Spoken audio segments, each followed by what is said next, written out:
اگر وہ کسی صورت میں پارٹی کی قیادت سنبھالتے ہیں تو وہ شاید یہ فارمولا کامیاب ہو، یہ نسخہ قابل عمل ہو، اس سے پی ٹی آئی کا ورکر سپورٹر بھی شانت ہوگا، اس سے جو سیاسی جماعتوں کے ہاں، پارلیمان کے ہاں جو پی ٹی آئی کی سٹینڈنگ ہے وہ بھی بہتر ہوگی، ورکنگ ریلیشن بھی بنے گا اور مذاکرات بھی کچھ بہتر حد تک ہو سکتے ہیں۔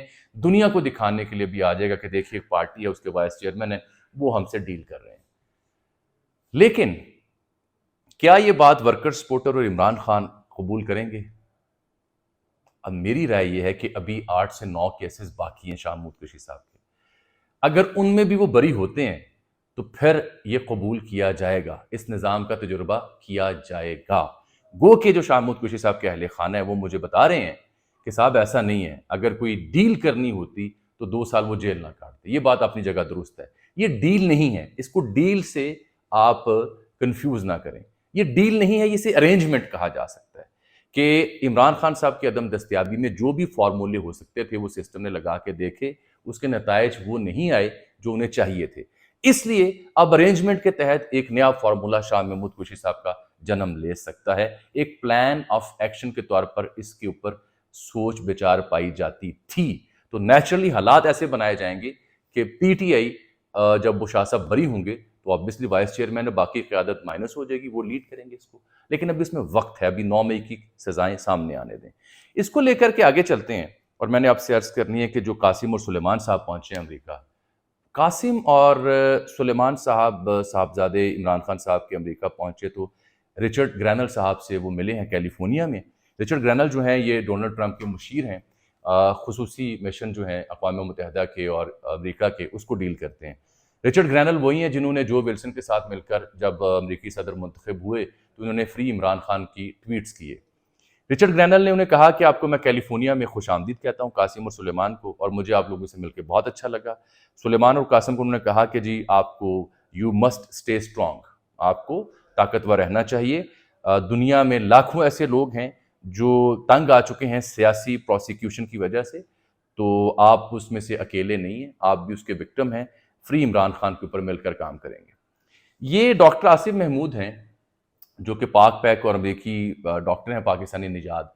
پاک پیک نامی تنظیم جو ہے امریکی ڈاکٹرز کی، اس نے کریڈٹ لیا کہ ہم نے یہ ملاقات کروائی ہے قاسم اور سلیمان کی رچرڈ گرینل سے، اور ابھی اور ملاقاتیں باقی ہیں، اور ملاقاتوں کا اہتمام کیا جائے گا۔ دیکھیے اس میں بڑی سمپل سی بات ہے، اگر تو قاسم اور سلیمان صاحب کے حوالے سے جو میں نے خبر اپنے ویلاگ میں دی تھی کہ یہ پہلے امریکہ کا دورہ کریں گے، پاکستان نہیں آئیں گے، تو وہ خبر درست ثابت ہو رہی ہے۔ یہ پہلے امریکہ گئے ہیں، وہاں پہ مختلف جو ریپرزنٹیٹیوز ہیں، کانگریس مین ہیں، ان سے ملاقاتیں کریں گے، اپنے والد کے حق میں راہ ہموار کریں گے، پاکستان میں جمہوریت اور اپنے مطالبات ان کے سامنے رکھیں گے اور ان سے کہیں گے کہ وہ اپنا کردار ادا کریں۔ یہ ان کا حق ہے، صاحبزادے ہیں، ان کے بیٹے ہیں، وہ پہلی بار عملی طور پر سیاست میں آ رہے ہیں، وہ حرکت میں ہیں، وہ اپنی پھپھو علیمہ خان سے بھی رابطے میں ہیں، وہ اپنی والدہ کا مشورہ بھی اپنے ساتھ رکھے ہوئے ہیں۔ لیکن یہ جو ملاقاتیں ہیں، یہ اب میں خبر دے رہا ہوں، ان ملاقاتوں میں جمائمہ گولڈ سمتھ اور گولڈ سمتھ فیملی جو کہ بڑی با اثر فیملی ہے، ان کا ابھی تک ایز سچ کوئی زیادہ تعلق واسطہ نہیں ہے۔ یہ ملاقاتیں پاک پیک نامی جو تنظیم ہے پاکستانی ڈاکٹرز کی، ڈاکٹر آصف محمود یا دیگر، ان کے توسط سے ہو رہی ہیں، اور یہ ملاقاتیں اگر رچرڈ گرینل سے، جو ولسن سے اور انہی لوگوں سے ہونی ہے جنہوں نے ماضی میں فری عمران خان کے نعرے لگائے ٹویٹر کے اوپر، تو ان ملاقاتوں سے کچھ زیادہ حاصل وصول نہیں ہوگا۔ یہ ملاقاتیں اسی صورت میں کامیاب ہو سکتی ہیں اگر قاسم اور سلیمان کی ملاقاتیں امریکی کابینہ، امریکی وزراء، امریکی صدر، white house, Pentagon, state department یا اس طرح کے اہم جو مقامات ہیں وہاں اگر یہ ملاقاتیں ہوں گی تو معاملات دوسری طرف جا سکتے ہیں۔ بصورت دیگر یہ ملاقاتیں صرف اپنے حق میں رائے عامہ کو ہموار کرنے کے لیے ہیں، اور ان ملاقاتوں سے پی ٹی آئی کا جذباتی ورکر چند دن کے لیے مزید کچھ امیدیں وابستہ کر سکتا ہے۔ اس کا دوسرا پہلو، اس کے برعکس ہو کیا رہا ہے؟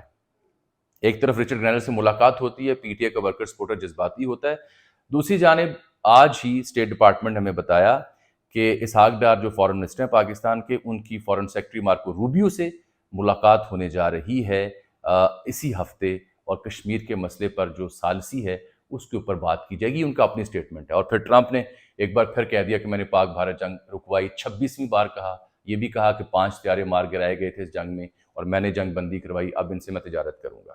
یہ تو کہانی ہو گئی اس مدعے کی۔ اب لوگ مجھ سے سوال پوچھتے ہیں کہ جناب یہ 9 مئی میں سزاؤں کا عمل تو شروع ہو گیا، قاسم سلیمان بھی امریکہ چلے گئے، تو جنرل فیض اور عمران خان کا کیا بنے گا؟ جنرل فیض کا جو کورٹ مارشل کا معاملہ ہے، میری اطلاع کے مطابق وہ 80% تک مکمل ہو چکا ہے، لیکن مجھے نہیں لگتا کہ بہت جلد اس کا فیصلہ سنایا جائے گا. مجھے لگتا ہے کہ اس میں تاخیر کی جائے گی. ہاں، عمران خان صاحب کے حوالے سے جو 9 مئی سے جڑے معاملات ہیں وہ اپنے حتمی انجام کی جانب جا سکتے ہیں. اسی صورت میں شاہ محمود قریشی صاحب کی بریت بھی ہمیں دیکھنے کو مل سکتی ہے. اور کل میں نے آپ کو خبر دی تھی کہ نئی جو جیل بن رہی ہے، وفاقی جیل اسلام آباد میں، وہاں ان کی منتقلی ہو سکتی ہے.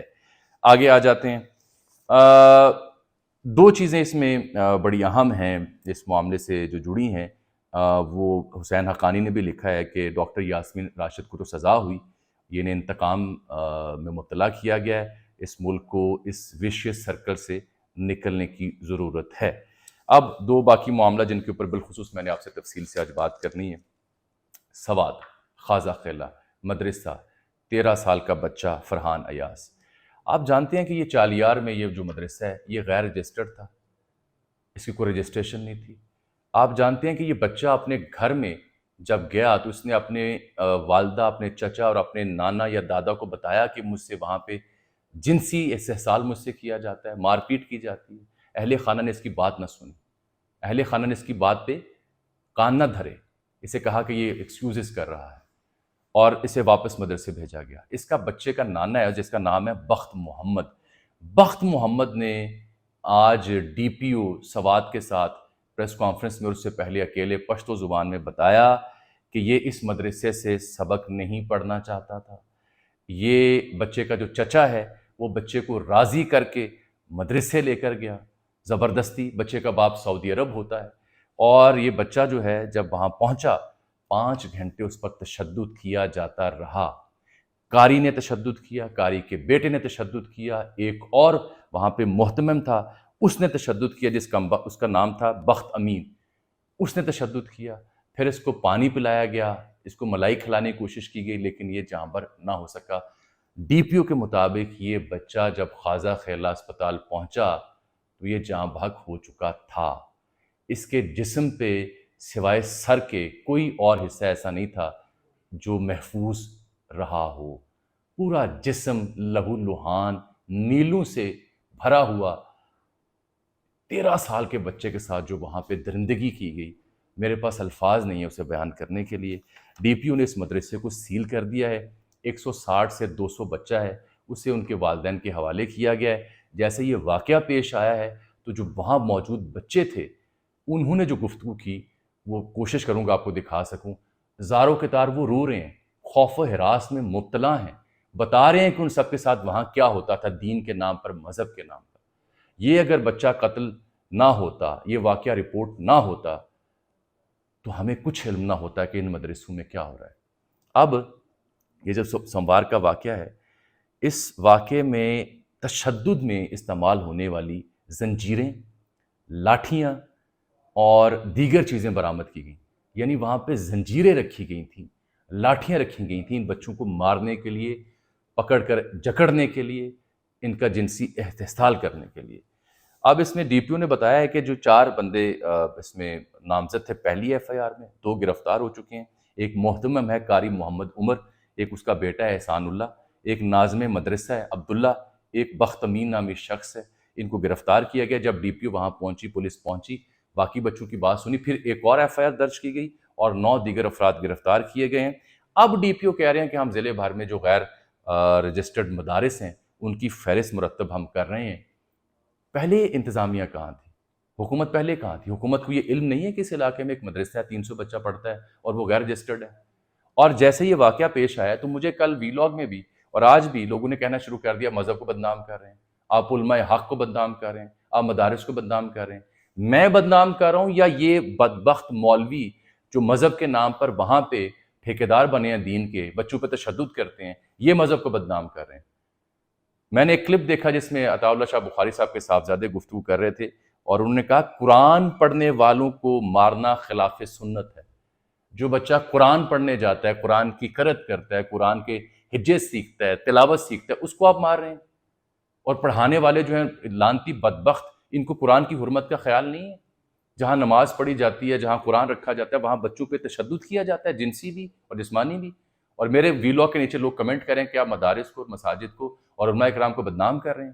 میں بدنام کر رہا ہوں؟ شرم آنی چاہیے ایسے لوگوں کو جو اس کیس کو بھی، اس کا دفاع کر رہے ہیں. شرم آنی چاہیے اس کیس کو بھی. یہ تو ایک مدرسہ کھلا ہے، غیر رجسٹرڈ مدارس کی باقی تعداد دیکھیں وہاں پہ کیا ہے، لگ آپ کو پتہ جائے گا. خیر، آخری موضوع پہ آتے ہیں جو بلوچستان سے جڑا معاملہ ہے. یہ لوگوں کو میں سوات کے لوگوں کو داد دوں گا جنہوں نے اس واقعے میں، جب یہ رپورٹ ہوا، لوگوں نے وہاں پہ شاہراہ پہ نکل کے احتجاج کے اس مدرسے کو بند کرنے کی مطالبہ کیا. ان کمبختوں کو الٹا ٹانگنا چاہیے، عوام کے سامنے انہیں گھمانا چاہیے بازاروں میں کہ یہ وہ بدبخت ہیں جنہوں نے بچوں پر تشدد کیا. یا 13 سال کا بچہ مار مار کے آپ نے اس کی کمر چھلنی کر دی ہے، نیل پڑے ہوئے اس پہ، پانی پینے کی اجازت اسے دی گئی. 5 گھنٹے آپ نے مارا، بیچ میں نماز پڑھنے گئے، واپس آ کے دوبارہ مارا. اور ایک بچے نے بتایا کہ واپس آ کے قاری صاحب اس کی جانب ایسے دوڑے جیسے فٹ بال میں گراؤنڈ میں کوئی بندہ کک مارنے کے لیے فٹ بال کی طرف دوڑتا ہے. یہ درندگی ہے. اب آپ سوچیں، میں اس بات کو کنکلوڈ کروں، اس ماحول میں جو بچہ پڑا ہے اور جو جوان ہوا ہے، وہ ساری عمر جس ٹرامے کا شکار رہے گا، ساری عمر جو اس کے ذہن کی ساخت ہوگی، اس کے بعد آپ اس سے کیا توقع کرتے ہیں؟ کبھی یہ سوچا کسی نے؟ نہیں سوچا. بلوچستان کی بات کر لوں میں آپ سے. گلجان ہے اس خاتون کی ماں کا نام، بانو بی بی، جس کا قتل ہوا. یہ میں واضح کر دوں کہ یہ چاہے اس کے اہل خانہ کا بیان ہو یا وڈیرے کا بیان ہو، کسی صورت بھی میں یہ جواز فراہم نہیں کر سکتا کہ قتل کرنا جائز ہے غیرت کے نام پر. ماورائے آئین، ماورائے قانون، کوئی جرگہ، کوئی کاروکاری، کوئی سیاہ کاری مجھے قابل قبول نہیں. میں اس کی مذمت کروں گا، لیکن میں نے صحافی کے طور پر جو چیزیں آپ کو رپورٹ کی تھیں وہ درست ثابت ہو رہی ہیں. میں نے آپ سے عرض کی تھی کہ میری معلومات یہ بتاتی ہیں کہ واقعہ کب ہوا، کیسے ہوا، بانو بی بی کون ہے، اس کے کتنے بچے ہیں، اس کا شوہر کا نام کیا ہے، اور جو لڑکا احسان اللہ ہے اس کے کتنے بچے ہیں، یہ رہتے کہاں ہیں. ساری جو ڈیٹیلز میں نے آپ سے اپنے ویلاگ میں ڈسکس کی، جو کافی لوگوں نے دیکھی ہے، تقریباً 4 لاکھ لوگوں نے، وہ ساری معلومات درست ثابت ہوئی ہیں. جو بھی فالو اپ دیا درست ثابت ہوا. وہ تمام لوگ جو میرے ویلاگ اور میری معلومات کے اوپر مجھے کہتے کہ میں جھوٹ بول رہا ہوں، انہیں اب اپنی رائے کے اوپر دوبارہ غور کرنا چاہیے کہ ایسا نہیں ہے. صحافی کا کام خبر دینا ہے، فتویٰ دینا نہیں ہے. میں نے فیصلہ نہیں کرنا کون غلط ہے اور کون صحیح ہے. لیکن میں آپ کو یہ بتا دوں کہ آج اس کی ماں منظر عام پر آئی ہے. اس کی ماں کا نام ہے گلجان. یہ کہتی ہے جی میں قرآن سامنے رکھ رہی ہوں اور میں سچ بول رہی ہوں، جھوٹ نہیں بولتی. وہ کہتی ہیں، سرفراز بگٹی کو مخاطب کرتی ہیں کہ جو بانو ہے یہ 5 بچوں کی ماں تھی، وہ کوئی بچی نہیں تھی. اس کا بڑا بیٹا نور احمد ہے جس کی عمر 18 سال ہے. دوسرا بیٹا واسط ہے جس کی عمر 16 برس ہے. اس کے بعد اس کی بیٹی فاطمہ ہے جس کی عمر 12 سال ہے. پھر اس کی بیٹی صادقہ ہے جس کی عمر 9 سال ہے. اور سب سے چھوٹا بیٹا ذاکر ہے جس کی عمر 6 سال ہے. اس کی ماں کہہ رہی ہے. اور وہ کہتی ہے کیا ایک بلوچ کا ضمیر یہ گوارا کرے گا کہ اتنے بچوں کی ماں کسی دوسرے مرد کے ساتھ بھاگ جائے؟ بے شک ہم نے انہیں قتل کیا. یہ مان رہی ہے اس کی ماں کہ ہم نے قتل کیا ہے. یہ کوئی بغیرتی نہیں تھی بلکہ بلوچ رسم و رواج کے مطابق کیا گیا. یہ اس کی ماں کہہ رہی ہے. سرفراز بگٹی تم ہمارے گھروں پر چھاپے کیوں مارتے ہو؟ ہمارا کیا قصور ہے؟ ہم نے جو بھی کیا غیرت کے تحت کیا، کوئی گناہ نہیں کیا. میری بیٹی بانو اور احسان اللہ پڑوسی تھے، یہ میں نے آپ کو بتایا تھا. تب لوگوں نے کہا آپ کو کیسے پتا وہاں گئے ہوئے ہیں. بانو 25 دن احسان کے ساتھ غائب رہی، اس کے بعد واپس آئی. تب بانو کے شوہر نے بچوں کی خاطر اسے معاف کر دیا اور ساتھ رکھنے پر راضی ہو گیا، مگر احسان اللہ باز نہیں آیا. اب جو میں نے آپ کو خبر دی تھی کہ یہ جب واپس آئیں خاتون تو اہل خانہ نے اسے بسا لیا، معافی تلافی ہو گئی، اس کا ایک نکاح کر کے جو وہاں کی روایت ہے اسے بسا لیا گیا. میں نے آپ کو کہا تھا کہ یہ عورت بلیک میل ہوئی ہے، اسے مجبور کیا گیا ہے، اس نے خود اپنے آپ کو قربانی کے لیے پیش کیا. یہ آج اس کی ماں تصدیق کر رہی ہے. لیکن پھر بھی ان کا دل نہیں بھرا. دونوں کو مار کے ان کا دل ابھی نہیں بھرا. ابھی بھی کہہ رہے ہیں ہم نے غیرت کے نام پر جو کیا درست کیا. لیکن جو خبر میں نے آپ کو دی تھی وہ درست ثابت ہو رہی ہے. وہ کہتی ہے لڑکا تنگ کرتا تھا، ٹک ٹاک کی ویڈیوز بھیجتا تھا اور دل دکھتا تھا ہمارا، اس لیے ہم نے جو کیا وہ غیرت کے نام پر ٹھیک کیا. اور اتنی رسوائی اور بےغیرتی ہم برداشت نہیں کر سکتے. اور وہ کہتی ہیں قرآن پہ ہاتھ رکھ کے کہ انہیں قتل کرنا ہمارا حق تھا. دیکھیے جی، یہ ان کی والدہ کا بیان ہے. میرے خیال میں یہ تو اعترافی بیان ہے. یہ اس کی والدہ اور اس قبیلے نے اعتراف کر لیا کہ ہم نے غیرت کے نام پر ایک خاتون کو، مرد کو مارا. اب تو کسی صورت بھی حکومت کو اس کی مدعی سے پیچھے نہیں ہٹنا چاہیے. اس کیس کو فالو اپ کرنا چاہیے. یہ کاروکاری اور سیاہ کاری کے نام پر جو ہوتا ہے، خود سے اب بندوق اٹھا کے لوگوں کو قتل کر دیتے ہیں، یہ حق کسی کو نہیں ملنا چاہیے. اب تو یہ اس بات کا ثبوت ہے کہ ایسا ہوا، اب سزا ملنی چاہیے. حکومت کی مدعیت میں پرچہ ہے. صادق زئی جو تھا شیرباز، اس سے آج لوگوں نے بات کرنے کی کوشش کی، ریمانڈ پہ بھیج دیا گیا ہے. آپ دیکھیں گے کل کو یہی وڈیرا M N A M P ہوگا. کل کو ایسے ہی ہوتا ہے وہاں پہ، یہی وڈیرے جو غیرت کے نام پہ لوگ مارتے ہیں اگلے 10-12 سالوں میں وہ ایم پی ایم این اے بنے ہوتے ہیں. میں تو رو سکتا ہوں، معلومات آپ کو دے سکتا ہوں، اس کے علاوہ کچھ نہیں کر سکتا. اللہ حافظ.